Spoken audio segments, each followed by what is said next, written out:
Boss ಅಂತ ಒಂದು cinema ಬರ್ತಾ ಇದೆ, ಟೀಸರು ಟ್ರೈಲರ್ ಎಲ್ಲ ಬಂದಿದೆ. ನನಗೆ ಮುಂಚೆ ಟೀಸರ್ ನೋಡಿದಾಗ ಇದು ದರ್ಶನ್ ಅವರ ಕೇಸ್ಗೆ ಸಂಬಂಧಪಟ್ಟಂತ ಸಿನಿಮಾ ಅಂತ ಅನಿಸಿತ್ತು. ನನಗಂತಲ್ಲ, ಸಾಕಷ್ಟು ಜನಕ್ಕೆ ಅನಿಸಿತ್ತು. ಯಾಕೆ ಅಂದರೆ ಅದರ ಸಿನಾರಿಯೋಸ್ ಎಲ್ಲ ಹಂಗೆ ಇತ್ತು. ಇದು ದರ್ಶನ್ ಅವರ ಕೇಸ್ಗೆ ಸಂಬಂಧಪಟ್ಟಂಥ ಸಿನಿಮಾ ಅಂದ್ಬಿಟ್ಟು ಅದ್ರ ಮೇಲೆ ರಿಲೀಸ್ ಮಾಡಬಾರ್ದು ಅಂದ್ಬಿಟ್ಟು ಸ್ಟೇ ತಂದಿದ್ರು. 1 or 2 months ಇದನ್ನು ರಿಲೀಸ್ ಮಾಡೋಕ್ಕೆ ಸಾಕಷ್ಟು ಒದ್ದಾಡಿದ್ರು. ಏನಿದು, ನನಗೂ ಸ್ವಲ್ಪ ತಲೆಗೆಟ್ಟೋಗಿತ್ತು. ಅದ್ರ ಬಗ್ಗೆ ನಾನು ಮಾತಾಡಿದ್ದೆ ಮುಂಚೆ ಕೂಡ. ಆಮೇಲೆ ಈಗ ಟ್ರೈಲರ್ ನೋಡಿದ್ಮೇಲೆ, ಹೊಸ ಟ್ರೈಲರ್, ಅದರ ಲಿಂಕ್ನ ನಾನು ಡಿಸ್ಕ್ರಿಪ್ಷನಲ್ಲಿ ಕೊಟ್ಟಿರ್ತೀನಿ, ಒಂದ್ಸರಿ ಹೋಗಿ ನೋಡಿ. ಟ್ರೈಲರ್ ನೋಡಿದ್ಮೇಲೆ ನನಗನ್ನಿಸ್ತಿರೋದು ದರ್ಶನ್ ಅವರ ಕೇಸ್ಗೆ ಸಂಬಂಧಪಟ್ಟಂಥ ಸಿನಿಮಾ ಇದು ಅಂತ ನನಗೆ ಅನ್ನಿಸ್ಲಿಲ್ಲ. ಯಾಕೆ ಅಂತಂದರೆ ಟೀಸರಲ್ಲಿ ಕೆಲವೊಂದು ಸೀನ್ಸ್ ಹೆಂಗಿತ್ತು, ಟ್ರೈಲರ್ನ ಬೇರೆ ಥರ ಕಟ್ ಮಾಡಿದ್ದಾರೆ ಇವರು. ಸೊ ಇದನ್ನು ನೋಡಿದ್ಮೇಲೆ ಓಕೆ, ಇದು ಏನೋ ಒಂದು ಸಮಥಿಂಗ್ ಕ್ರೈಮ್ ಥ್ರಿಲ್ಲರ್ ಅಂತ ಅನ್ನಿಸ್ತಾ ಇದೆ.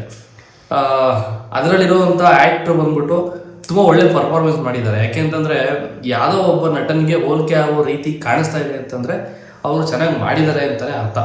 ಆ್ಯಂಡ್ ಆಲ್ಸೋ ಸಾಕಷ್ಟು ವಿಚಾರಗಳು ಇದರಲ್ಲಿ ಈ ಸಿನಿಮಾದಲ್ಲಿ ಒಳಗೊಂಡಿರುತ್ತೆ. ಆ್ಯಂಡ್ ಆಲ್ಸೋ ಕ್ರೈಮ್ ಥ್ರಿಲ್ಲರ್ ಆಗಿರೋದ್ರಿಂದ ಒಂದು ಒಳ್ಳೆ ಸಿನಿಮಾ ಕೂಡ ಆಗಿರಬಹುದು ಅಂತ ನನಗೆ ಅನಿಸುತ್ತೆ.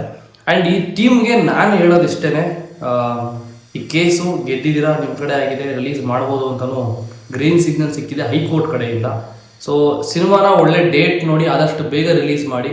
ಯಾಕೆಂತಂದರೆ ಇದೇ ರೀತಿಯಾದ ಮತ್ತೊಂದು ಕೇಸ್ ಅಂತ ಹೋಗ್ತಾ ಇದ್ರೆ ಸಿನಿಮಾಗೆ ಮತ್ತೆ ಇನ್ನೇನಾದರೂ ಅಡೆತಡೆ ಉಂಟಾಗಬಹುದು. ಆದಷ್ಟು ಬೇಗ ರಿಲೀಸ್ ಮಾಡಿ ಅಂತ ಹೇಳ್ತಾ, ಆ್ಯಂಡ್ ನನಗನ್ಸಿದ್ದು ಓಕೆ, ಒಂದು ಸ್ಟೋರಿ, ಕ್ರೈಮ್ ಥ್ರಿಲ್ಲರ್ ಸ್ಟೋರಿ ಹೇಳ್ತಾ ಇದ್ದಾರೆ. ಯಾವುದೋ ಒಂದು ಕೊಲೆ ನಡೀತಾ ಇದೆ, ಯಾರೋ ಹೊಡಿತಾ ಇದ್ದಾರೆ, ಅವನೇನೋ ರಿಕ್ವೆಸ್ಟ್ ಮಾಡ್ಕೋತಾ ಇದ್ದಾನೆ, ಬಿಟ್ಬಿಡಿ ನನ್ನನ್ನು, ನಾನು ಹೊರಟೋಗ್ತೀನಿ ಅಂತ. ಆದರೂ ಬಿಡ್ತಾ ಇಲ್ಲ. ಅದ್ರ ಮಧ್ಯೆ ಇರುವಂಥ ಕತೆ ಏನು ಅಂತ ನೋಡೋದಕ್ಕೆ ನಾನು ಕಾಯ್ತಾ ಇದ್ದೀನಿ. ಆ್ಯಂಡ್ ಸಿಗೋಣ ಆದಷ್ಟು ಬೇಗ ಥಿಯೇಟ್ರಲ್ಲಿ ಅಂತ ಹೇಳ್ತಾ, ಕಾಮೆಂಟ್ your ಒಪಿನಿಯನ್ ಗೈಸ್, ನಿಮಗೇನು ಅನ್ನಿಸ್ತು ಟ್ರೈಲರ್ ನೋಡಿ ಅಂತ. ಅಲ್ಲಿಗಂಟ ಸಿಗ್ತೀವಿ ಮತ್ತೆ. Thank you, bye.